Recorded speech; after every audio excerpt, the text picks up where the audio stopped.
Pai, nós te agradecemos nessa manhã, obrigado, Deus, porque nós podemos sentir a Tua presença já neste culto.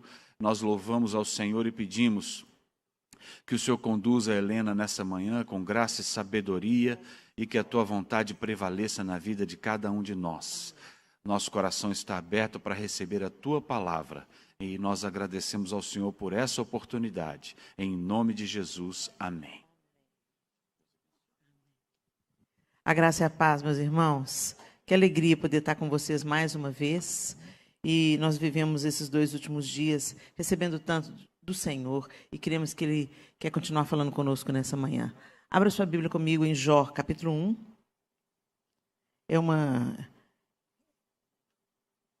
É uma leitura extensa, mas vamos juntos. Jó, capítulo 1, a partir do verso 6. Eu vou usar a versão NVI.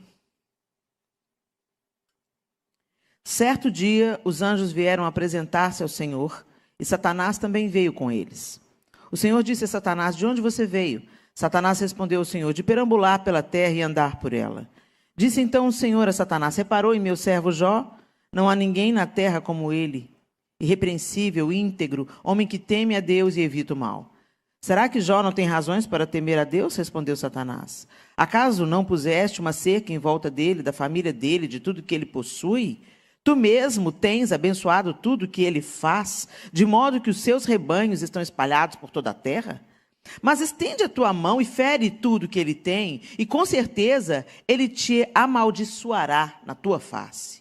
O Senhor disse a Satanás: pois bem, tudo que ele possui está nas suas mãos, apenas não toque nele. Então Satanás saiu da presença do Senhor.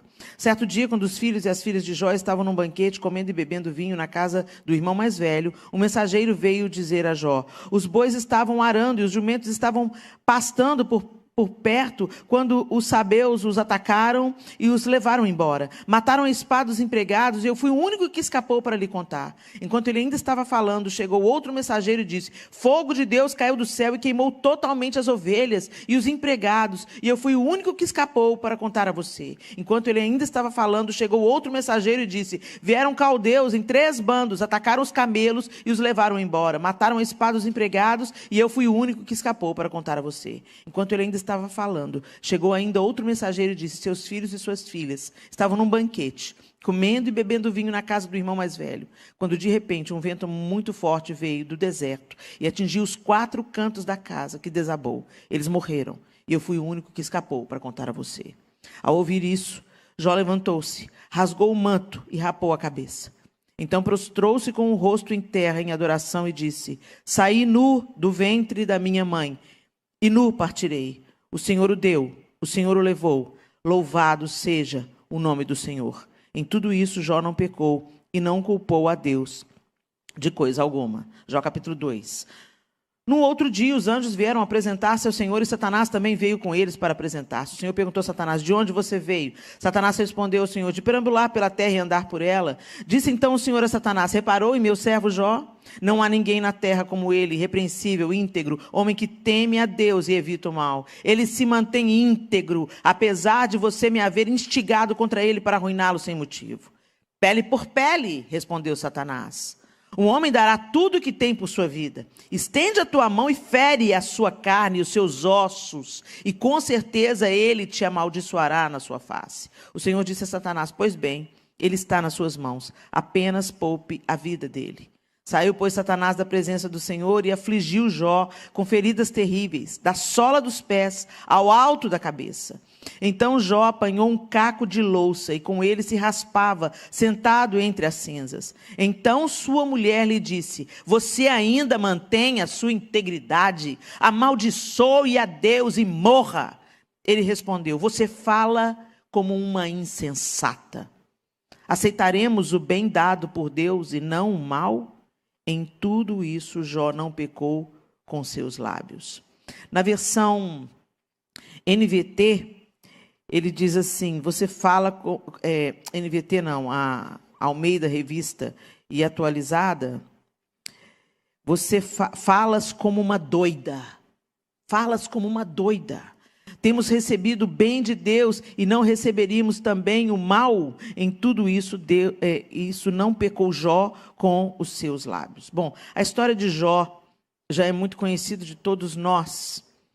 E me chama a atenção, quando a gente lê o livro, ele é um livro muito dramático, e a gente vê os amigos de Jó querendo achar o motivo de Deus ter permitido tanta diversidade, e isso não é diferente com a gente. Quando a gente começa a viver uma diversidade, quando a gente caminha em integridade diante de Deus, a gente caminha em temor diante de Deus, e as coisas começam a dar errado, a gente começa a questionar. Peraí, por que está acontecendo isso comigo? A nossa tendência natural é questionarmos a Deus. Mesmo quando a gente não faz isso com os nossos lábios, a gente faz isso no nosso coração. E não é só quando está acontecendo com a gente, quando está acontecendo com o outro também. A gente respingou muito em nós, dessa geração, os resíduos, os resquícios do Evangelho da Prosperidade. E um dos pilares do Evangelho da Prosperidade é: se você teme a Deus, se você crê em Deus, tudo vai dar certo na sua vida. Se você está acontecendo alguma tragédia na sua vida, você está em pecado, tem alguma coisa errada na sua vida. Porque Deus só quer prosperar, Deus quer curar, Deus quer abençoar os seus filhos. E é fato, Deus tem bênção para os seus filhos, Deus quer curar os seus filhos, Deus quer abençoar os seus filhos, mas Deus, como qualquer um de nós, se você exerce uma paternidade saudável, filho também tem limite. Filho não faz tudo que ele quer e tem vontade, não. Um pai amoroso não satisfaz todos os caprichos e desejos do filho. Senão esse filho vai crescer sem nenhuma resistência. Vai crescer totalmente vulnerável, desprotegido. Um pai que ama e conhece, por exemplo, um ambiente inóspito e perigoso, ele vai falar com o filho: não vai lá não, não pode não. Nós não vamos expor as nossas crianças ao perigo. Então isso vai envolver muitos nãos na trajetória. E Deus não é diferente. Deus também vai nos dizer nãos. Deus também vai nos dizer espera. E Deus também vai permitir que a adversidade chegue na nossa casa. E não sou eu que estou falando isso. O próprio Jesus disse: no mundo tereis aflições, mas tem de bom ânimo. Eu venci. Eu venci na roupa de vocês. Eu venci na humanidade de vocês. Então é possível vocês vencerem também. Porque vocês agora têm a mim, têm o poder do Espírito Santo que eu deixo para vocês e têm o poder da palavra de Deus. Vocês não estão desprotegidos. Vocês não estão desamparados. Mas a coisa vai estreitar. A palavra de Deus diz que a porta que conduz à vida é estreita e apertado o caminho. A porta larga, onde tudo dá certo, onde tudo rola, é a porta que conduz à destruição. Então, gente, é para a gente contar, nós estamos num contexto de queda. Nós não somos do mundo, mas estamos no mundo. E aqui, muitas coisas podem nos atingir, pelo contexto onde nós estamos inseridos. Mas o Senhor é aquele que não desperdiça a dor, não desperdiça a nossa adversidade, não desperdiça as coisas que nos afligem. Muito pelo contrário, Ele nos consola e nos levanta para consolar outros com a mesma consolação com que somos consolados. Eu quero dizer para vocês hoje que nós precisamos de entender e resgatar a perseverança, o permanecer, o persistir. Perseverança, segundo o dicionário da língua portuguesa, é persistir em determinado comportamento, constância, firmeza, capacidade de sustentação voluntária, não desistir facilmente, persistência, paciência, virtude do caráter e fruto do Espírito. Nós precisamos entender que é característica dos filhos de Deus que estão sendo transformados a cada dia à imagem de Cristo Jesus, permanecer, porque o próprio Jesus permaneceu. Ele foi até o fim. Ele podia ter chegado na cruz e falar assim: não, pai, não vou morrer. Naquela oração no Getsemane, ele podia ter falado: eu vou desistir. Porque não vale a pena. Vamos começar de novo, pai. Vamos voltar, constrói outra arca.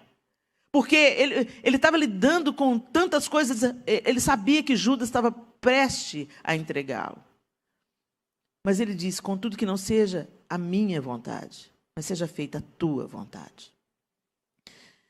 E ele foi moído, traspassado pelas nossas transgressões, moído pelas nossas iniquidades, e o castigo que nos traz a paz foi depositado sobre ele.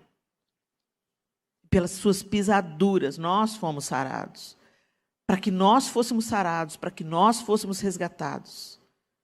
Para que assassinos... Você morreria por um justo, mas você morreria por alguém que matasse o seu filho? Você daria a sua vida em troca de um assassino, de um estuprador, de um ladrão? O Senhor deu a sua vida, porque nós não tínhamos condições de encontrar o caminho da salvação pelas nossas próprias pernas.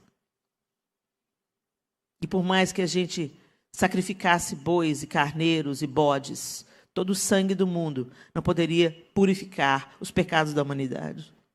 Então Deus enviou o seu próprio Filho. Ele encarnou e morreu e ressuscitou. Ele permaneceu. E quando a gente olha para a Bíblia, a gente vê vários que permaneceram. Noé permaneceu.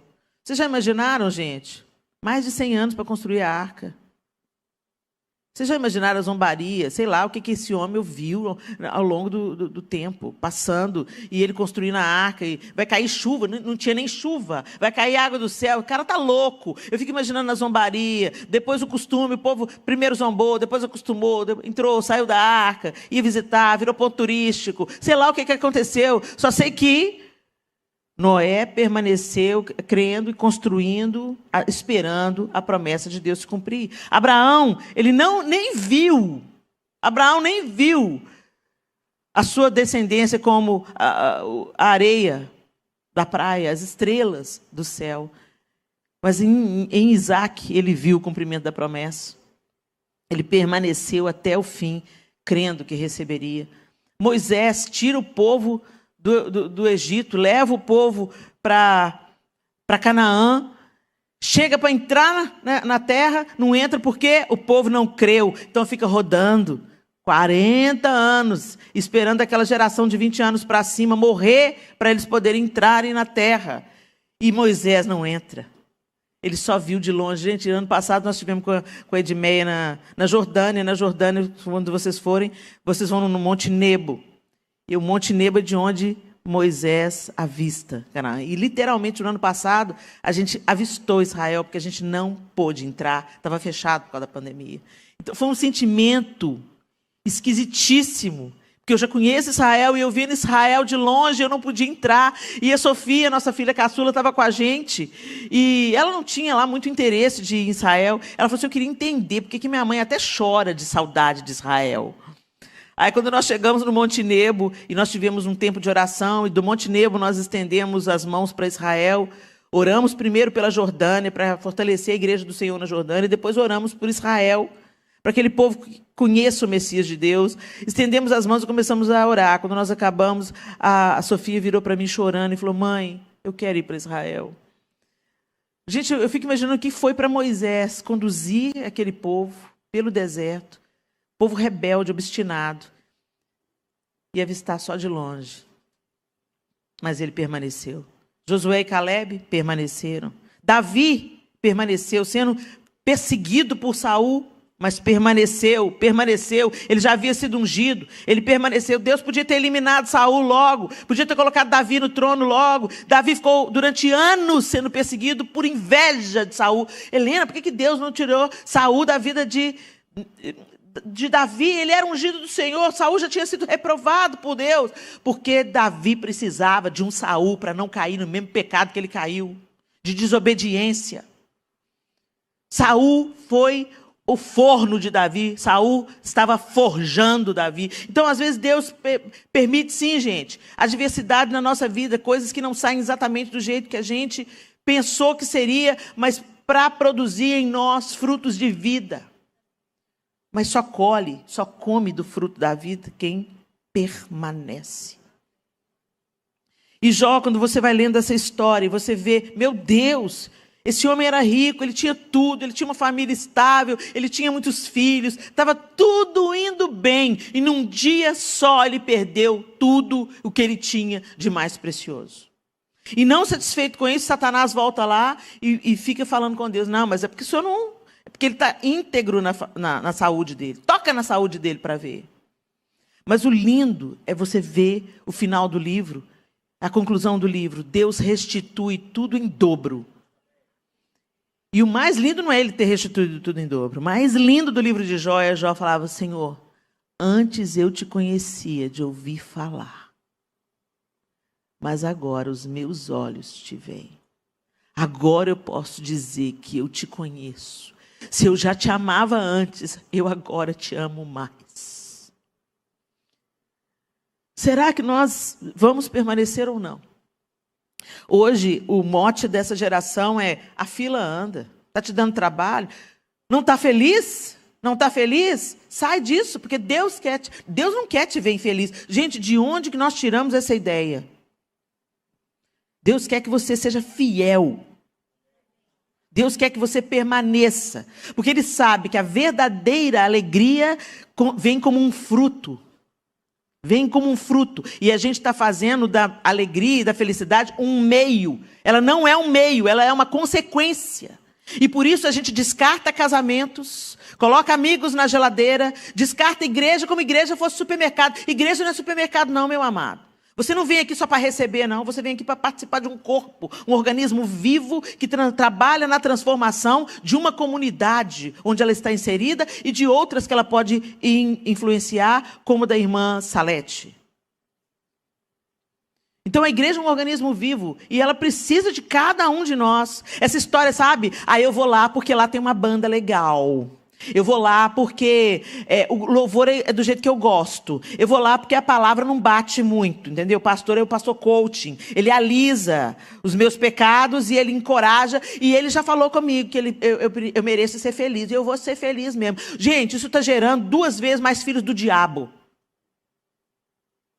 Recentemente a gente teve uma história lá no Brasil.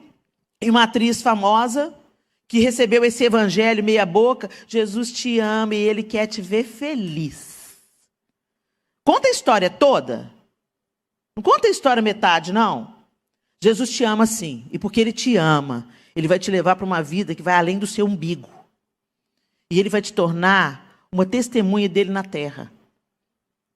E você tem que entender que você não merecia nada. Você só está vivo por causa dEle. Você só respira por causa dEle. Tudo que você tem na vida é pela graça e misericórdia dele. Você acordou hoje? É graças a ele. Ele é o rei e nós prestaremos contas a ele. Não apenas o que a gente fez com a graça que recebemos, mas o que nós estamos fazendo pelo próximo que precisa de ser amado. Ser cuidado.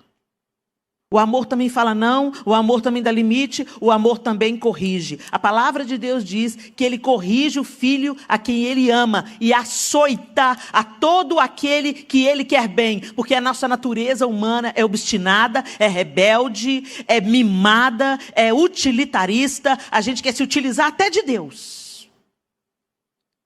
E o Senhor amoroso, um Pai pleno e perfeito, nos toma pela mão e às vezes é preciso Ele caminhar conosco até o vale. E lá no vale, Ele vai nos forjar. Eu tenho as minhas lutas como você tem as suas. Mas as minhas lutas estão trazendo sobre mim peso de glória. Porque eu estou sendo forjada na fornalha.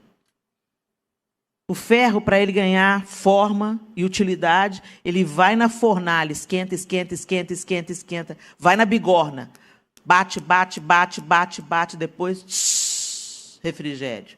Com a gente não é muito diferente não, gente. Deus leva a gente nas situações extremas para nos amolecer. Já conheceu alguém de coração duro que uma adversidade amoleceu? Eu conheço. Amolece. Depois que amolece, se torna moldável. Deus pode te moldar na bigorna. Mas Ele também tem refrigério para os seus filhos.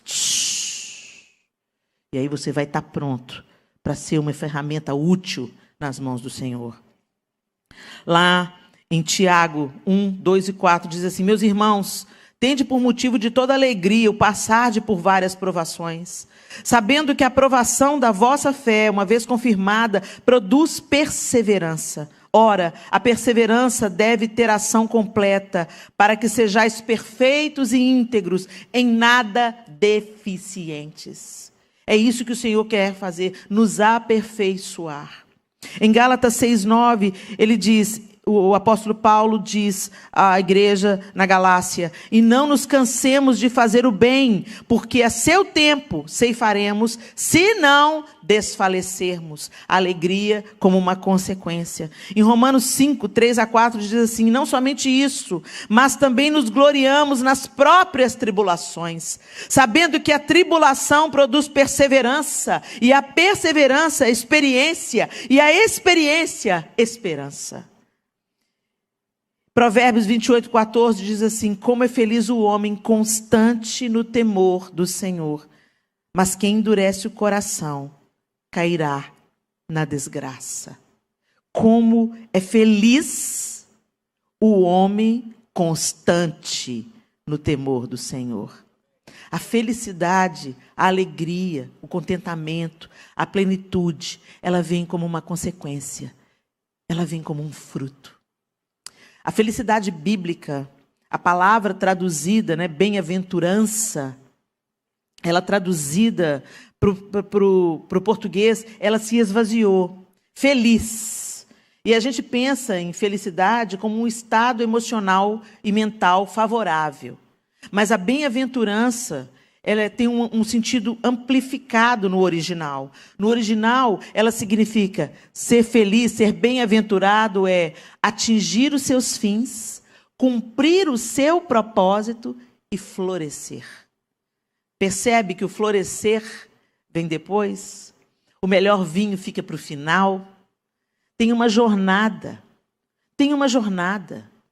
E nessa jornada tem dificuldades, nessa jornada tem empecilhos, nessa jornada tem desafios, nessa jornada tem perdão para ser liberado, nessa jornada tem que dar a túnica e também a capa, nessa jornada tem que andar a segunda milha, nessa jornada de semeadura para ter colheita. E essa semeadura, gente, é perseverança. Quantas vezes a gente já viu os casos clássicos? Os casamentos começam com crise, atravessam uma crise, aí fala, não, a gente quer ser feliz, cada um vai para um lado, constroem outras famílias, esses meninos crescem totalmente desestruturados, sentindo a ausência paterna, sentindo a distância da mãe, dependendo da história, e aí quando comem o pão que o diabo amassou literalmente, porque não quiseram perseverar na sua trincheira de batalha, abandonaram o posto, saíram fora, porque querem se sentir felizes. Aí o tempo passa, tantas consequências foram geradas. 2 famílias destruídas, filhos à deriva.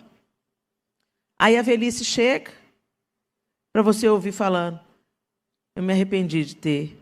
Ou às vezes um dos dois, eu já vi muito isso acontecendo. O homem adoece, é abandonado pela esposa amante e volta para a primeira esposa cuidar. O casamento está ruim, gente? Conserta. Não abandona, não. Não abandona o barco, não. Você fez uma aliança diante de Deus. Você fez uma aliança diante de Deus. Não é cerimoniazinha bonitinha, com vestidinho bonitinho, não, gente. Você fez um propósito diante de Deus. É na alegria, e na tristeza, na saúde e na doença. Honra os seus votos. Pede ajuda, chama terapeuta. Chama o pastor, faz alguma coisa. Um dia vocês resolveram casar. Alguma coisa de boa deve ter aí nesse caboclo. Redescobre. Alguma coisa boa deve ter nessa mulher. Você levou ela no altar. Redescobre, reapaixone-se, constrói de novo, deixa Deus reconstruir. Permaneça, persevera, porque você vai colher. Eu nunca passei uma crise grave com o João no casamento, com a graça e pela misericórdia de Deus, não porque a gente é bonzinho, porque só Jesus na casa tinha que me dar um homem manso, porque eu sou uma mulher difícil. Glória a Deus, ele tem a maior virtude do mestre, manso e humilde de coração. Por isso que ele é descanso, ele tem descanso. Ele encontrou descanso na vida. Mas em nenhum momento nós pensamos em desistir. Não tem essa opção. Então, casamento é, às vezes, ter conversas difíceis, buscar ajuda, reconstruir. Agora, nós nunca passamos por isso, mas eu posso dizer que com 32 anos de casados, eu nunca fui tão feliz nos 10 primeiros anos, 15 primeiros anos, não. Agora eu estou experimentando o melhor vinho. Mas ele principalmente, teve que aguentar muito. Teve que permanecer, né? Firmar o toco, como diz lá em Verão. Firma o toco. Não arreda o pé. Permaneça orando pelos seus filhos que se desviaram. Não abra mão deles. Eles podem fugir da sua casa. Eles podem fugir até do seu abraço, mas eles não têm defesa contra as suas orações. Continue dobrando. Gerou com o útero, agora gera nos joelhos. Não desista até ver a obra transformadora de Deus na vida desses meninos. Senhor, convence da justiça, do pecado e do juízo. Para de falar. O que você tinha que falar, você já falou. Agora é tempo de falar com aquele que pode convencer da justiça, do pecado, do juízo. Não abra mão dos seus filhos. Tem gente que fala assim, entreguei para Deus. Mas não ora, não ama. Não abençoa, não acolhe quando precisa. Entreguei para Deus. Toma a sua posição. Não abra mão. O serviço está difícil, o trabalho está difícil. A gente tem que querer crescer, gente. Está difícil, você pode migrar para um trabalho melhor. Não tem nada de mal nisso. Mas deixa a porta aberta. Sai bonito, termina bonito os seus ciclos. Honra de onde você tira o pão para a sua casa. Honra. Para de amaldiçoar o seu salário. Permaneça abençoando. O tempo que você tiver que trabalhar nesse lugar que você está trabalhando, mesmo que você esteja procurando expandir, melhorar, crescer, honra aquelas pessoas. E permaneça sendo fiel até o fim. Nas amizades, na igreja onde vocês frequentam. Nem todos são daqui da Betel. Honre a sua liderança. E se Deus te dirigir para uma nova etapa, para um outro ciclo, para viver em outra comunidade de fé, não tem nada de errado. Você não pode afastar de Jesus. Mas se Deus está te dando a direção de ir para outro lugar, até na sua despedida, honre quem cuidou de você na sua casa de origem. Honra a sua liderança. Mas eu não concordo com a minha igreja. Tem um tanto de coisa na minha que eu não concordo também, não. Mas eu coopero com o que eu posso. Onde tem muita gente, tem muitas ideias. E o pastor tem que gerir uma multidão de ideias. Não é fácil. Mas é nessa diferença que nós somos aperfeiçoados. Permaneça. Feche os seus olhos. O que você está querendo desistir? O que você está querendo abandonar? Em nome de Jesus, meu irmão, eu quero te encorajar. Permaneça fiel. Permaneça firme. O propósito do Senhor é nos conduzir em perseverança. Noé permaneceu, Abraão permaneceu, Moisés permaneceu, Davi permaneceu, Jesus permaneceu. E nós permanecemos crendo na vinda do Senhor e na restauração de todas as coisas. Permaneça. Não desista, não abra mão. Não abandone.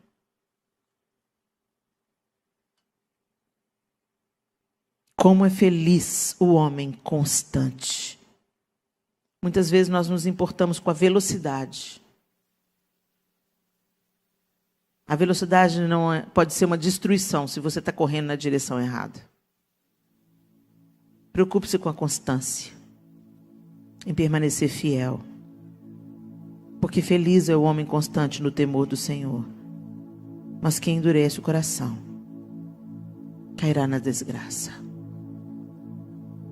Senhor, nós não queremos endurecer o nosso coração. Nós queremos permanecer em fé, em aliança, em fidelidade. Mesmo quando as circunstâncias forem contrárias, forem difíceis, forem desafiadoras, não há nada que o Senhor não possa restaurar. Nós cremos no Teu poder. E por isso nós te pedimos que o Senhor traga à nossa memória, que nos dá esperança. Que toda dor é por enquanto. E que nós aguardamos o dia da redenção de todas as coisas, do ajuste de todas as coisas.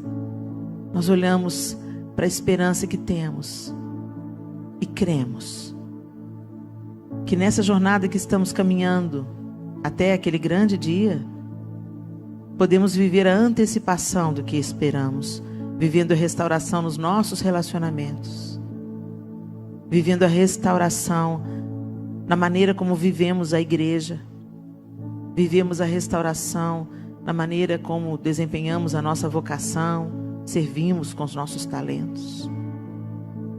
Reconcilia-nos, ó Deus, com aquilo que precisamos ser reconciliados. Cura o que precisa ser curado. E nos ajuda, pelo poder do Teu Espírito Santo, a permanecer fiéis ao Senhor antes de mais nada, até o fim. Em nome de Jesus. Amém e amém.